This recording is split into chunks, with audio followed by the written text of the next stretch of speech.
বাসনা করিবেন পুরো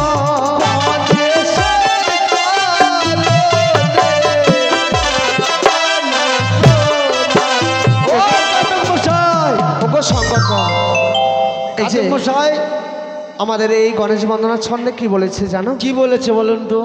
যে গণেশের বন্দনা কালে হ্যাঁ যে বা ভক্তরা এই গণেশ বন্দনায় কিঞ্চিত মাত্র করি দান করে, হ্যাঁ, তার মনের আশা পূর্ণ করেন ও গজানন। ও তাই গজানন আমাদের এই গণেশ বন্দনায় হ্যাঁ আজ আমাদের গুরুদেবের বাক্য হ্যাঁ কিঞ্চিত মাত্র করি দান করতে। ও কাতক মশাই, হ্যাঁ বলো। তাহলে আপনি এই বাড়ির মালিকানিকে ডাকি নিন।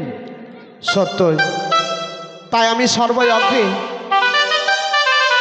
এই এত সুন্দর মা মনসার গুণকীর্তন লাগিয়েছে বাড়ির মালিক এবং মালিকানির কাছে আমরা করজোড়ে কামনা করব অবশ্যই আগামীকাল যেমনিভাবে বন্দনাকে বরণ করেছে এই সর্বদেবের অগ্রে ৩৩ কোটি দেবতার প্রধান এই গণপতির বন্দনাকে সুন্দর করে বরণ করবে। বেশ, কেননা আজ আমরা এই বাড়ির মঙ্গলের জন্য আমরা এসেছি, তাই সর্বমঙ্গল কর্মের অগ্রে এই গণেশ দেবতাকে বন্দনা করতে হয়। এই যে আমার দিদা 79 টাকা দান করেছে আর 1টি টাকা দক্ষিণা দিয়েছে, তাই এই দান শুধুমাত্র গণপতির চরণে অর্পণ করব। ও কাতক মশাই, হ্যাঁ বলো। শুধু বাড়ির মালিক নয়, এই যে এই আসরে আমার যত ভক্তবিন্দু আছে সবাই এসে এই চামরের বাতাস যেন নিয়ে যায়।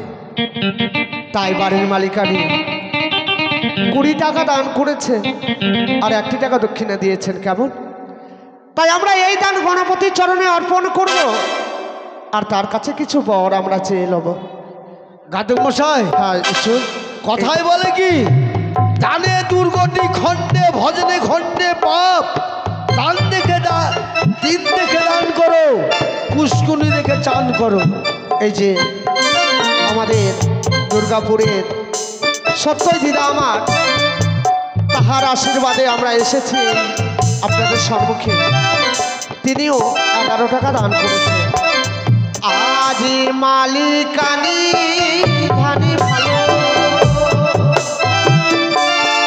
আজ 21 টাকা দান করিল, বছর বছর অনুষ্ঠান দিতে পারে।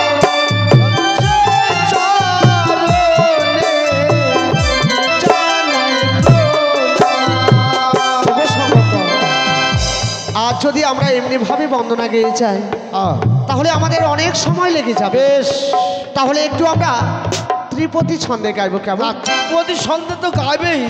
সত্যই এই যে আর একটি মা এই গণেশ বন্দনাকালে সুন্দর করে করি দান করেছে। দানে দুর্গতি খণ্ডে ভজনে খণ্ডে পাপ, দিন দেখে দান করুন আর পুষ্কুনি দেখে চান করুন।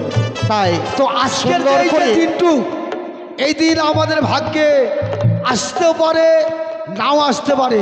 তাহলে এগিয়ে আসুন, সবাই এগিয়ে আসুন। তাই আজ আমরা তাদের জন্য এই গণপতির চরণে আমরা কিছু আমরা বর চেয়ে নেব।